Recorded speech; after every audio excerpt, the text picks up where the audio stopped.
Hello বন্ধুরা, NK food রকমারি তোমাদেরকে স্বাগত। আমি আজকে তালের থেকে মাড়ি বা তালের রস কিভাবে বের করি আমরা বাড়িতে বা সহজ পদ্ধতিতে, সেটাই তোমাদেরকে দেখিয়ে দিচ্ছি। ওই তাল ঘষা মই থাকে, যেহেতু তাল ঘষা ময়ে তাল ঘষলে তাল ঘষা ময়ে যে তালগুলো ঘষা হবে, যে তালের মাড়িটাকে আবারও ছাকনা দিয়ে ছাকতে হবে, না হলে যে একদম সেই চুলের মতো ঘষার মতো থাকে, সেগুলো মুখে পড়বে, খেতে একদম ভালো লাগে না।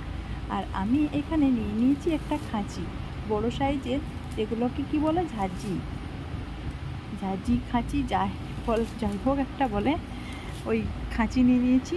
ওই খাঁচিটাকে নিয়ে তালটাকে একদম উল্টো সাইড করে ধরে মারলাম, ঠোক আর ফেটে গেল, হাত দিয়ে টেনে নিলাম। এবার তালের মধ্যে যে কালো খোসাগুলো আছে সেগুলো ছাড়িয়ে ফেলে দিলাম। এবার ফেলে দিয়ে পানিতে একটু চুবিয়ে হাতটাকে পিছল করে নিলাম। তারপর খাঁচিটার সাহায্যে চাপ দিয়ে দিয়ে আমি ঘষে নিচ্ছি মাড়িটাকে বের করার জন্য। এইভাবে কিন্তু তালের মাড়ি বের করলে তালগুলো আর ছাকাছাকির কোনো প্রয়োজন পড়ে না। তোমরা এরকমভাবে তালের মাড়ি বের করে দেখো, তালের মাড়ির ঘনত্বটা কত সুন্দর হয়। আর কিন্তু পানিটা একদমই দেবে না, পানিটা খুব কম, পানিটা না দিলেই অবশ্য ভালো হয়। যতটা ঘন তালের মাড়ি বেরোবে, তালের মাড়ির রেসিপি খেতে সত্যিই খুব ভালো লাগবে। আর তালের মাড়ি যদি পাতলা হয়ে যায়, তাহলে সেই তালের মাড়ির রেসিপি খেতে ভালো লাগবে না, কারণ মাড়িটা পাতলা হয়ে গেলে যেহেতু আটা বেশি লাগবে, তাহলে তো আর সেটা ভালো লাগবে না, একদমই ভালো লাগবে না।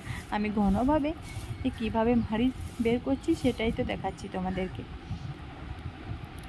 এই খাঁচিটার সাহায্যে ঘষে ঘষে নিচ্ছি আর দিচ্ছি। আমি সেম পদ্ধতিতে, এখানে 2 থেকে 3টা তাল আছে আমার কাছে, আমি দুই তিনটে তালই একই পদ্ধতিতে ঘষে নিচ্ছি। আবারও একটা আটি ছাড়িয়ে নিলাম, তার মধ্যে কালো খোসাগুলোকে ফেলে দিচ্ছি। কালো খোসাগুলো ফেলে দিয়ে আমি আবারও খাঁচির সাহায্যে জোরে জোরে ঘষে নিচ্ছি।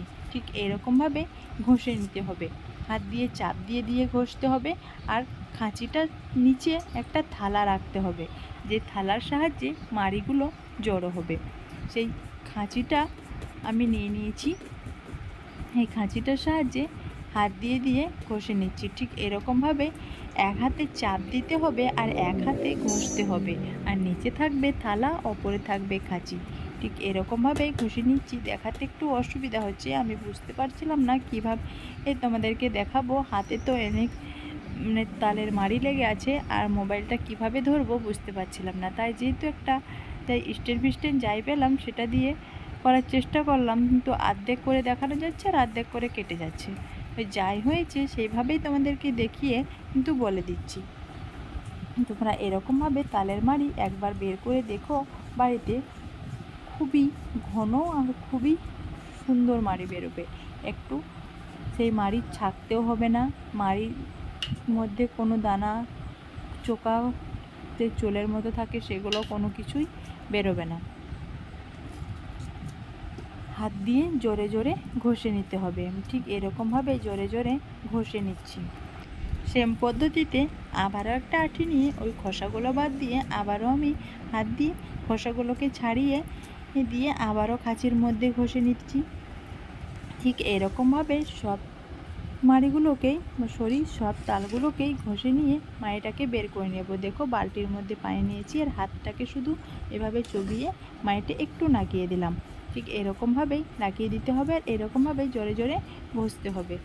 হাত ব্যথা হয়ে যেতে পারে, কিন্তু না হাত ব্যথা হবে না, একটু তাড়াতাড়ি ঘষলে তাড়াতাড়ি হবে। যেহেতু সব কাজই করতে একটু সময় লাগে, কোনো ব্যাপার নাই, সময় লাগলে কি হবে, জিনিসটা তো ভালো হবে এভাবে বানালে। এরকমভাবে তালের মাড়িটা আমরা বের করে নিচ্ছি। তাল ঘষা মই দিয়েও কিন্তু হয় খুব তাড়াতাড়ি, এটাতে যতটা হচ্ছে তাড়াতাড়ি, তার থেকে তাল ঘষা ময়েও খুব তাড়াতাড়ি হয়, কিন্তু ওইটাতে মাড়িটা আবার ছাকতে হবে।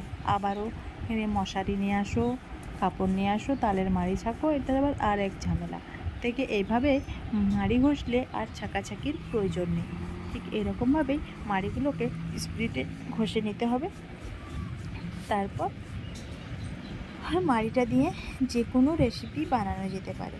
সেম পদ্ধতিতে সব তালগুলোকে আমি এভাবে ফাটিয়ে মাড়ি বের করে নিচ্ছি। দেখো মাড়িটা কতটা ঘন, এতটাই ঘন হয়েছে, কোনো জায়গায় একদম বড়ে পড়ে যাচ্ছে না। যে থালাটা একটু সাবধানে নিয়ে থাকতে হবে যেন নিচে না পড়ে যায়। ঠিক একই বা সেম পদ্ধতিতে আমি সব মাড়িগুলোকে বের করে নিচ্ছি। আবারও যে দুইটা তাল আছে সেই দুটাকেও ভালো করে ঘষে নেব। দেখো আমার ঘষে নেওয়া হয়ে গেছে সব তালগুলো। ঠিক এরকমভাবে জোরে জোরে হাত দিয়ে ঘষে নিতে হবে। তারপর মাড়িটা দেখতে হবে কতটা ঘনত্ব হচ্ছে। আর তোমরা যেভাবে করো, আমি তো জানি না তোমরা কে কীভাবে করো, সেটা আমাকে কমেন্টে জানিও। আর তোমরা যেভাবে করো আর আমি যেভাবে করছি সেভাবে দেখো মাড়িটা কার কতটা ঘনত্ব থাকে, আর সেই মাড়ির রেসিপি বানাতে খেতে কোনটা ভালো লাগে। আশা করি এটাই ভালো লাগবে, কারণ এটার কোনো রকম পানি দেওয়া নাই, এটা পিওর মাড়ি, কোনো রকম পানি নেই।